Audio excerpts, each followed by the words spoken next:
Gusto ko naman po ipaalam na wala pong kasong sinapalaban sa amin. Sa katunayan, naging mahinahon at mapayapa ang pag-uusap namin ng kampo ni Lenka at nauwi mo ito sa pagkakaroon ng kasunduan. At ngayon nga, nais kong ihayag sa inyong lahat na malapit na po namin ibalik sa mga streaming platforms ang kantang Selos. Kasabay na din po ng iba pang kanta ng aming produksyon. Kantang Selos ni Shaira, magbabalik na.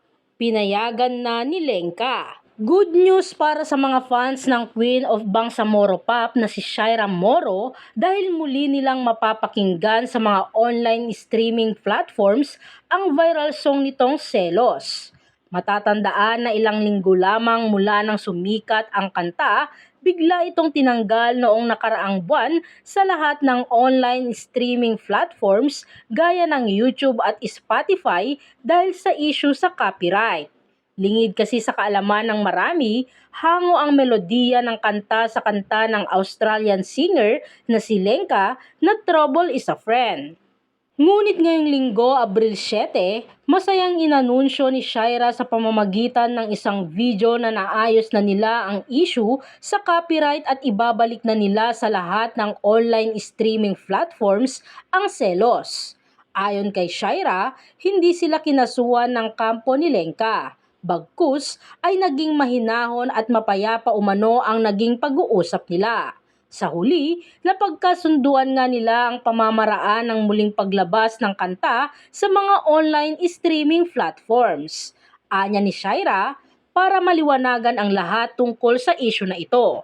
Gusto ko lamang pong ipaalam na wala pong kasong isinampa laban sa amin.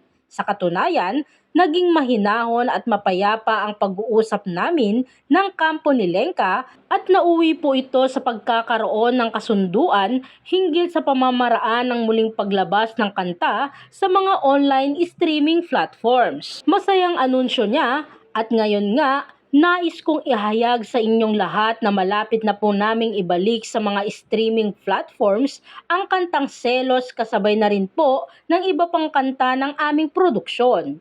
Muli po nating mapapakinggan at masasabayan ang kantang Selos. Hiling naman ni Shaira na maging masaya ang lahat.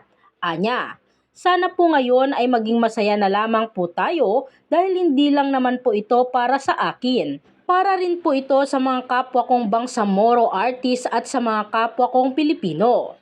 Samantala, taos-pusong pinasalamatan ni Shaira at ng kanyang production company si Lenka dahil pinayagan sila nitong gamitin ang melodiya ng kanyang kanta at ipalabas muli ito sa mga online streaming platforms. Anya pa ni Shaira, finally, to my idol Miss Lenka, I want to express my deepest gratitude to you and to your team for allowing me this opportunity.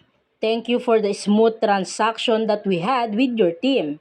It was truly an honor to have been communicating with international companies such as yours. I am and I will always be one of the artists that look up to you, and I hope the day will come when I finally get to meet you.